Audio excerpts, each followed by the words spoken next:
All right. Let's get to the nitty gritty. Pretty gritty. There Let's go. Who do y'all want to talk about? Because there's been this Obi versus Randle thing all summer, and I want to get to the bottom of it tonight. Okay. All right. Let's get to it. Julius Randle. Julius Randle comes into media day smiling, cheery, losing weight. I feel like during his press conferences, there was like, we ever watch Disney where you see like the birds chirping behind the Disney princess because they're like so happy? I felt like I saw birds chirping behind Julius Randle. I have not seen this much of Julius Randle's teeth all last season. And you had to let the guy and go, okay, he had a great vacation. And he said it. He said, I needed some time. I need some time away from the game. I was on vacation. I feel better. And he's reflected now. And he looks like he lost weight. And looks like this, he has his perspective, and hopefully he comes back bigger, better than last year. But here's my questions for Julius Randle. Some of my biggest ones anyway. The first one, can Julius Randle learn to take a smaller role? And the second one, I have more, but can Julius Randle adjust to playing more off ball? Because he was horrible at it last year. And also it seems like he knows he needs to work on it, because he talked about in training camp how everybody worked in that same spot and they all worked on their shooting. But for me, for this team to be successful, Julius Randle, RJ Barrett has to get better. So I'm gonna kick this off to Ryan. Ryan, what do you feel about Julius Randle this season? Do you think he can adjust to taking a smaller role, or even just shooting in general? Go ahead. Okay, Julius Randle. So I'll say this. I'm not really the type of person where I hold grudges, and be like, okay, you know what? Last year he was on this type of time, he had this kind of attitude, so I'm done with him and this and that and blah, blah, blah. Would I have minded if Julius Randle was traded in the offseason? Of course not. I wouldn't have minded it at all. But since he is here, and since he's coming into the season with a positive attitude, it seems like he's smiling, he's cheerful, it seems like he got his mind right, I'm willing to give him another chance. And will he now? It remains to be seen if he's willing to take a smaller role. But I will say this: I think throughout Julius Randle's career, I cannot recall him really playing with a legit point guard like that. Not a point guard not the point guard caliber of Jalen Brunson, Quickly, Rose, all these guys together. So Julius Randle is going to be more off ball, and I feel like that's more to his skill set, because he's not a point forward. He's not the type of guy where he can have the ball in his hands and create for other players and at the same time create his own shot. He does need a point guard that will help him to get the shot that he wants. So me personally, being an optimist about it, I feel like he will adjust to playing with a point guard and playing without the ball in his hands, just for the simple fact that they will help him to get the shots that he wants and the shots that he can actually hit and produce. So I think with a point guard on his side, he'll adjust to it. And I'm hoping that he can get back to some semblance of what he was during his All-Star year and be a productive player for the Knicks. And I'm just going to leave it at that. I'm going to give the guy another chance. That's it. Ryan forgives him. Raw Hebrew remnant. Do you believe in Julius Randle's floaters? Respond. I'll tell you one thing. I don't believe in the spin moves. I'll tell you that much. All right. Look here. I think the Julius Randle situation for this season is different from any other season that he has played in this respect.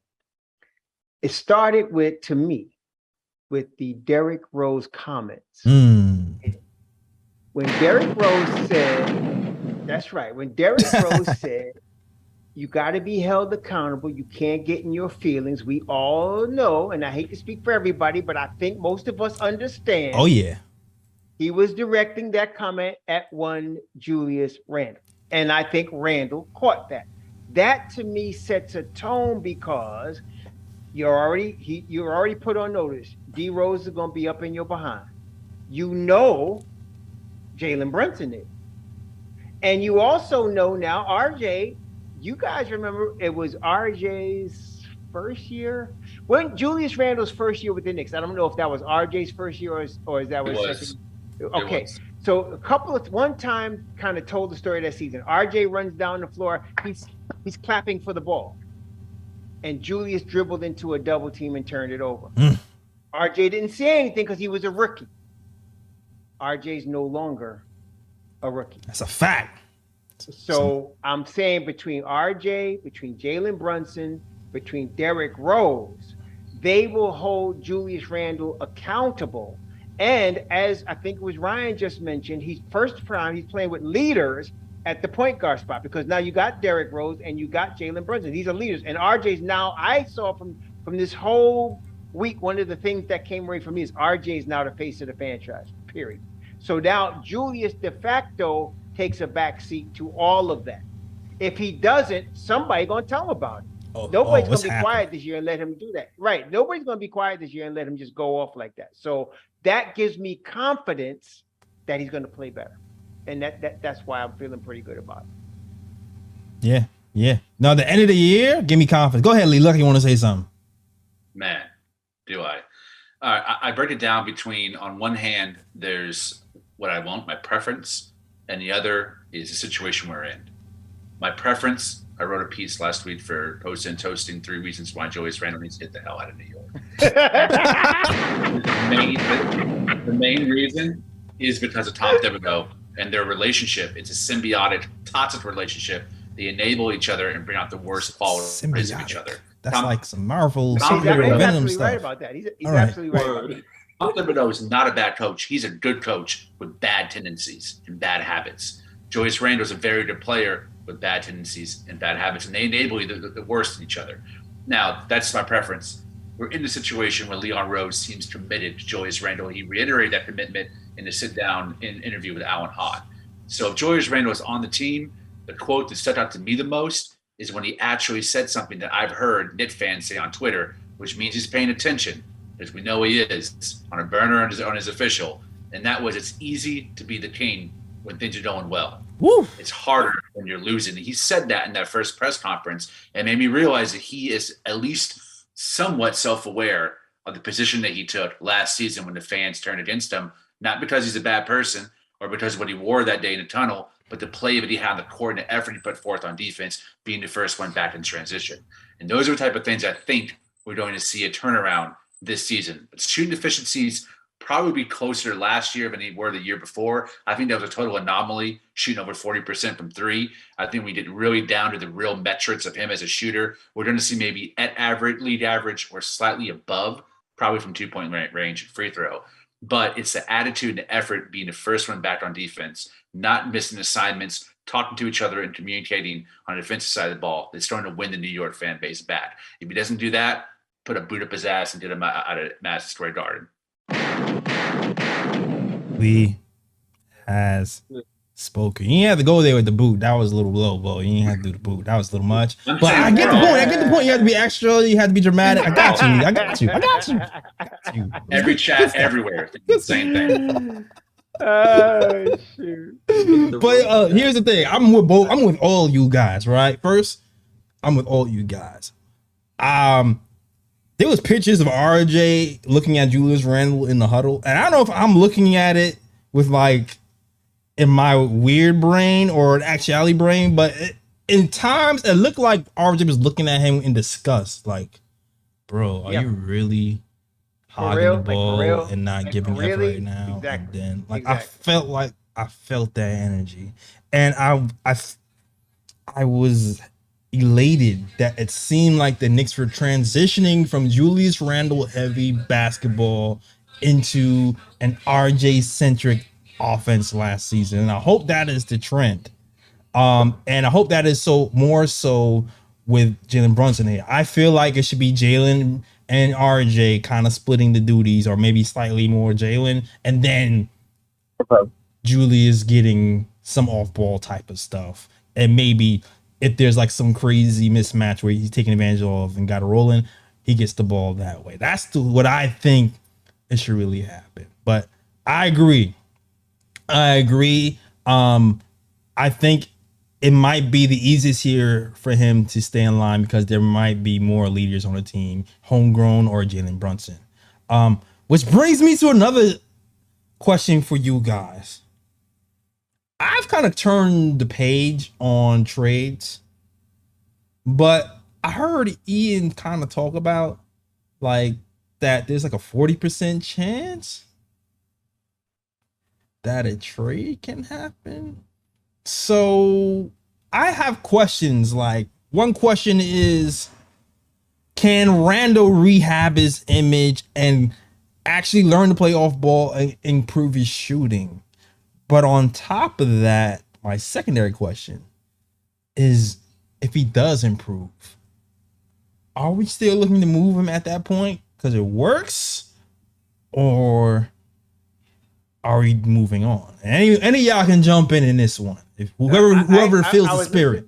I was listening to what Lee said about Leon Rose's interview, and I caught it a little different because he was, to me, he's like the used car salesman telling you the car's running as good as new, it looks great, blah, blah, blah. And he's talking about Julius Randle. And I'm thinking, he just wants to up his value. And then Allen asked him, the 21 draft picks, is the shop still open? What do we do? Yep. So I'm like, okay, yep. I know that he's always open to, like next summer, if some superstar breaks loose, or the year after that, I think it's 2 years, that he has the draft capital to get something done. But I'm also thinking that I think if Julius Randle plays well this year, and the reason I say that I think they trade him is because, okay, listen to us. He's got to have the right head, right? We're looking for leaders to help him. Why we got to go through all that?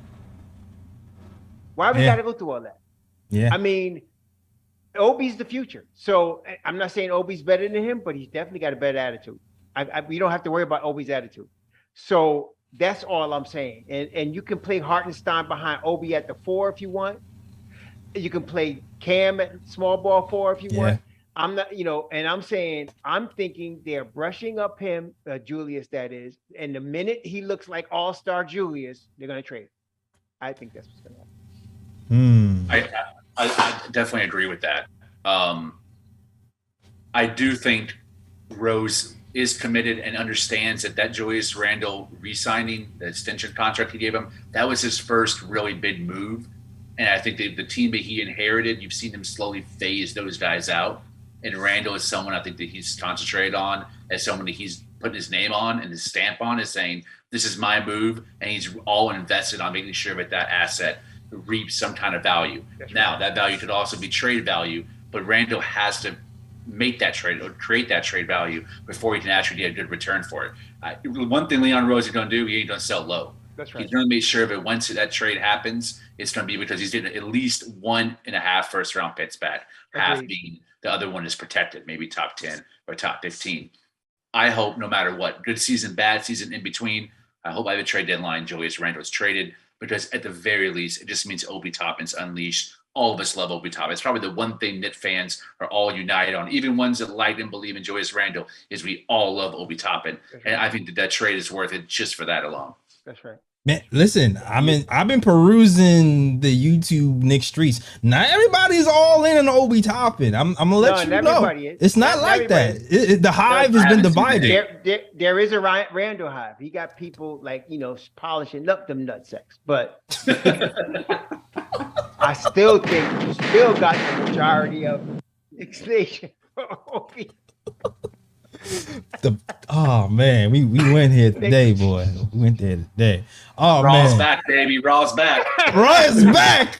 Y'all wanted Raw, y'all got Raw. Let's go. Raw is called Raw for a reason. All right, Raw takes raw facts, raw uncut. Yo, Oh man, I was gonna throw something in there. Like, I know a lot of people might not like what I'm about to say, but I think it's gonna prove true this upcoming season, because I don't know if the Knicks are really hell bent on moving Randle, to be honest. And I think it's going to depend a lot on how Obi shows out this season. boom. Ryan, reading my brain right now, Ryan.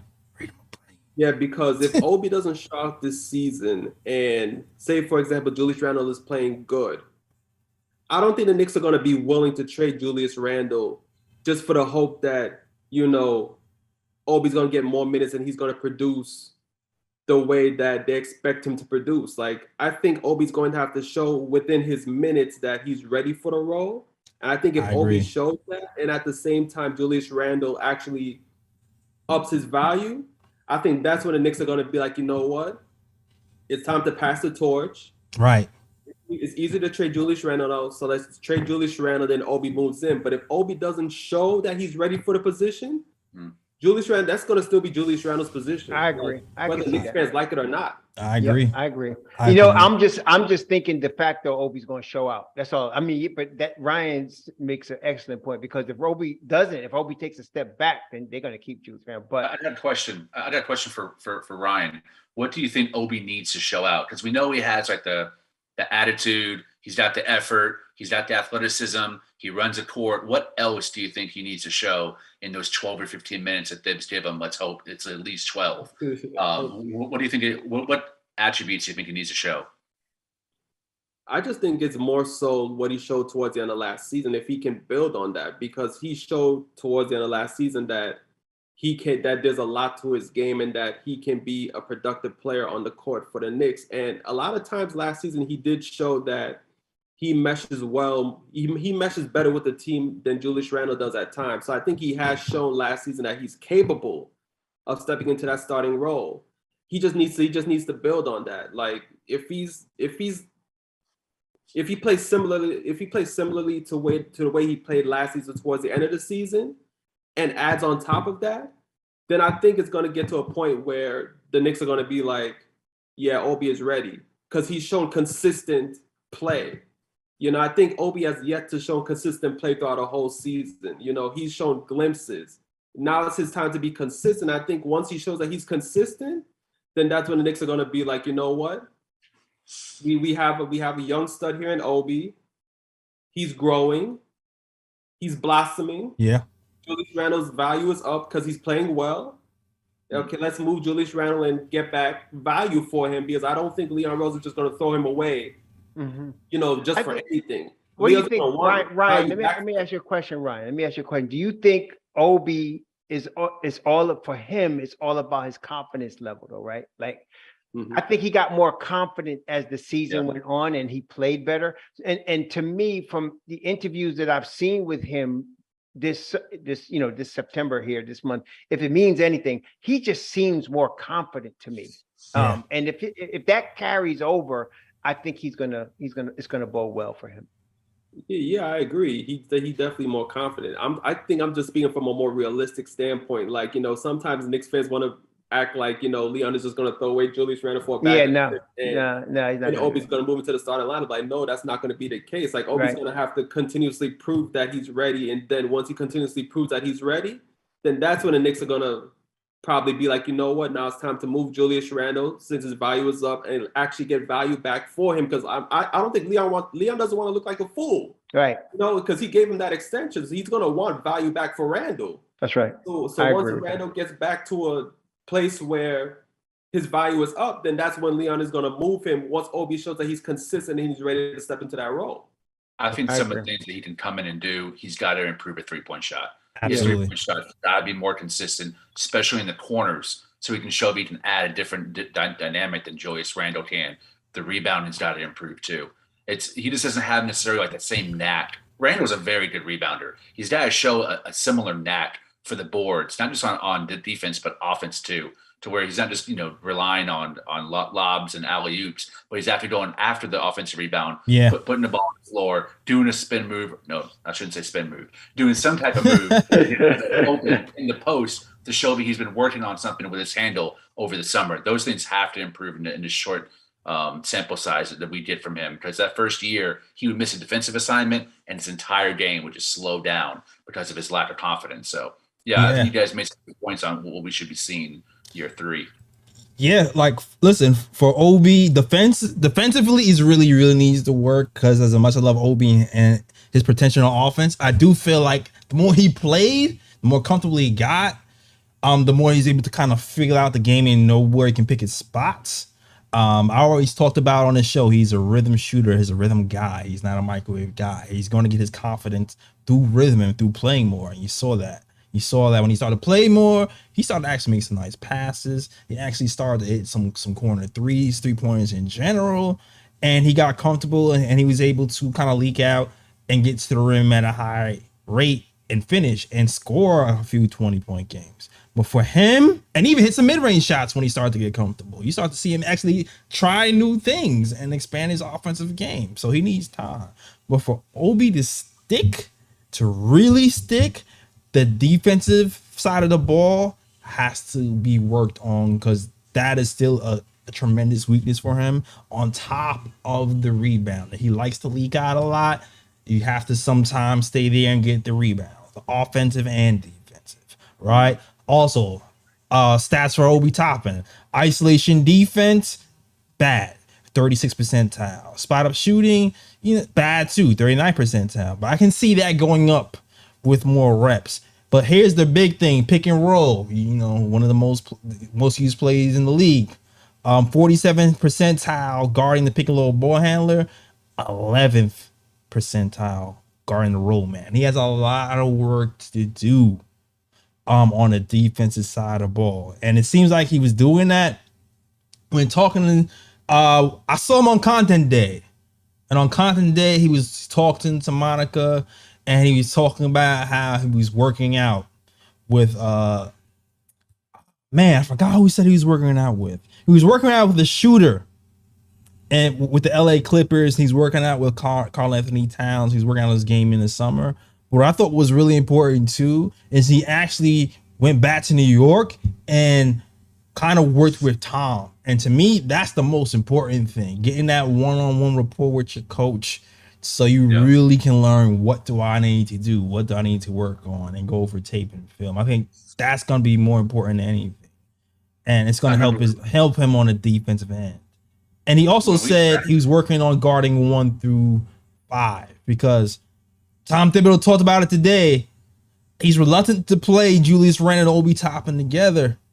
And if Obi Toppin can step up on the defensive end, he might be more willing to play around with the lineups, but he has to step up on the defensive end for that to happen. I don't know. You look like you wanted to say something. I remember when we drafted him, my dad and I, we were watching the draft. We were real excited when they announced it. We didn't have to trade up to get him. And then I watched a lot of highlights from Dayton, and I just didn't see a whole lot of putting the ball on the floor, scoring and face-up opportunities. There was so much in transition. There was so much wide open dunks. I mean, he's an elite athlete. He's probably a top 10 athlete, maybe top 5 in the NBA.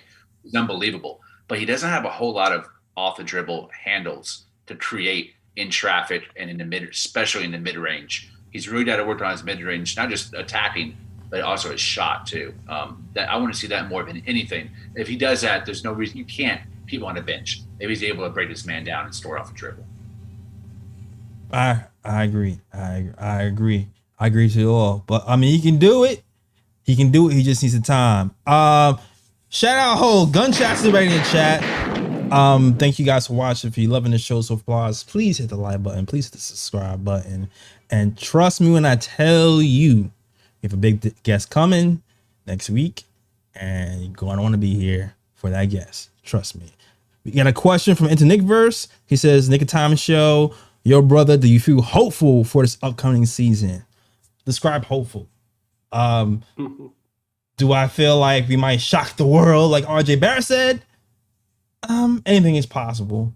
But I feel like we're like a playing team. I kind of feel like that. Like the East is stacked. Shoot, even the West is stacked.